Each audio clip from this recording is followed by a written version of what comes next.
Bonjour les étudiants, nous allons commencer aujourd'hui avec un rappel de comment travailler les pourcentages.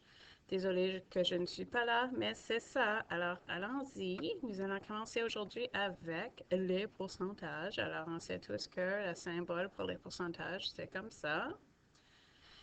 Euh, sur 100, pourcentage, ça veut dire que c'est un rapport sur 100. Alors, regarde, 22%, ça veut dire 22 sur 100. OK? Alors, c'est un rapport avec 100 comme le dénominateur.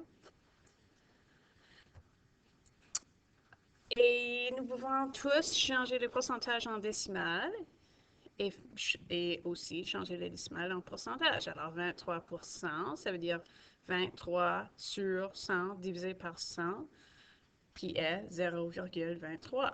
4%, ce n'est pas 0,4, c'est 0,04.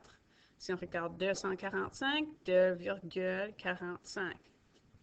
3004%, alors regarde, nous allons déplacer le décimal par deux places ici, divisé par 100.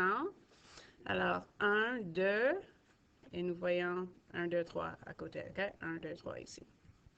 Si on commence avec 0,315, pour aller du décimal en pourcentage, nous allons multiplier par 100. OK? Alors, on va dire fois 100. Nous allons déplacer le décimal deux places. On va regarder. Oui. Alors, 1, 2, 31,5. 450% en décimal, on va le diviser par 100. Whoop, whoop. Alors, on voit, est-ce que c'est 4,5? Oui, parfait. OK. Celui-ci, pour aller du décimal en pourcentage, nous allons multiplier par 100. Alors, encore 1, 2 places. Alors, on va voir 3 zéros là. Oui, c'est ça. 1, 2, 3, 3, 3. Et ça continue comme ça. OK? Je vais laisser ça. Alors, on a trois types de problèmes qu'on va voir avec le pourcentage. La première, c'est de trouver le pourcentage qu'un nombre représente par rapport à un autre. La deuxième, c'est trouver le pourcentage d'un nombre. C'est clair. La troisième, trouver le nombre original à partir d'un pourcentage de celui-ci. Alors, comme 25% de 8 est 2. Okay? Alors, on va voir qu'est-ce que ça veut dire. Vous avez une page qui a plusieurs questions là-dessus et on va travailler ces questions dans une minute. OK? Alors, on va regarder cette page. OK, alors on regarde. Ici, trouver le pourcentage qu'un nombre représente par rapport à un autre. Qu'est-ce que ça veut dire? OK, alors on a cet exemple sur votre feuille. Un pot de mayonnaise a augmenté de prix. Il a passé de 6,98 à 7,59. Quel est le pourcentage d'augmentation? Alors, augmentation, ça veut dire que c'est plus haut qu'avant. Okay? Alors, c'est plus haut. Okay? Alors, au début, il faut déterminer c'est quoi le montant de l'augmentation. Okay? Alors, c'est monté par combien? Okay? Alors, on va faire la soustraction. Prix final moins le prix initial. Alors, on a une augmentation de 0,61 sous. Après ça, pour déterminer le pourcentage de l'augmentation, on va prendre le changement divisé par le prix original, okay? Le prix initial, alors 0,61 divisé par 6,98. Et pour le changer en pourcentage, on va prendre cette réponse en décimale, puis le multiplier, oh, excusez-moi, par 100%. Okay? Alors, on a 8,74%. OK, deuxième, trouver le pourcentage d'un nombre. OK, on va voir le prix d'un téléviseur est de 425 Combien de taxes doit-on payer si la TVH est de 13%? Alors, TVH, on va voir, c'est un taxe, OK? Taxe harmonisée. Et c'est plus 13% ici, c'est 15% maintenant. OK, alors, pour déterminer le taxe, on va faire le prix fois le taxe en forme de décimale. Okay? Alors, 425 fois 0,13, 13%, c'est 0,13. 13 divisé par 100, okay? C'est où ça vient, okay? Celui-là. Alors, ça fois ça est égal à 55 et 25. Alors, ça, c'est le taxe. Alors, si on faut trouver le prix final, regarde, on faut prendre le prix initial et ajouter la taxe. Okay, alors, on calcule le taxe. Après ça, on revient au prix initial. On ajoute les taxes. On a un prix final.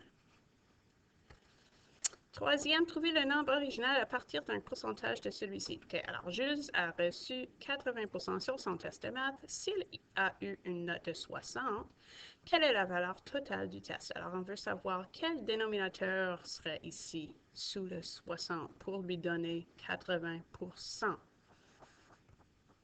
Alors, comment est-ce qu'on va faire ça? 60 divisé par 0,8 est égal à 75. Vous allez voir, lorsque je l'ai fait dans mes autres notes, okay, alors j'ai posté les solutions pour les 2 pages pour aujourd'hui dans votre classe notebook.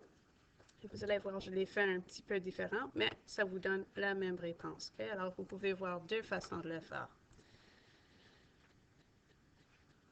OK, alors vous avez toutes ces questions-là. On va regarder un ou deux maintenant. Après ça, vous avez toutes les solutions pour ça dans vos classes notebook. Alors, vous pouvez aller regarder ou vous renseigner. Essayez de les faire vous-même. Après ça, vous pouvez vous renseigner pour voir si c'est correct. OK?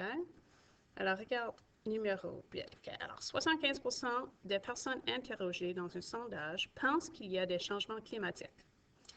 Seulement 75%, hein? OK, alors si ce nombre représente 1239 personnes, combien de personnes ont-elles été interrogées en tout? OK, alors 1239, c'est le 75%. Mais c'est 75% de quoi? OK? Alors, on prend 1239 divisé par 0,75. C'est égal à 1652. Alors, en tout, c'est 1239 sur 1651 qui nous donne 75%. Vous pouvez même le faire comme un proportion avec 2 fractions. C'est ça que j'ai fait dans l'autre page. Alors, vous pouvez le voir comme ça aussi. Une table de cuisine a diminué le prix. Elle est passée de 550 à 495. Quel est le pourcentage de diminution? Alors, encore, il faut déterminer qu'est-ce que c'est le montant de diminution. Pour commencer, okay, alors on va faire, le montant, c'est prix final moins prix initial, alors 55 $. Après ça, pour déterminer le pourcentage, on va prendre cet montant et le diviser par prix initial.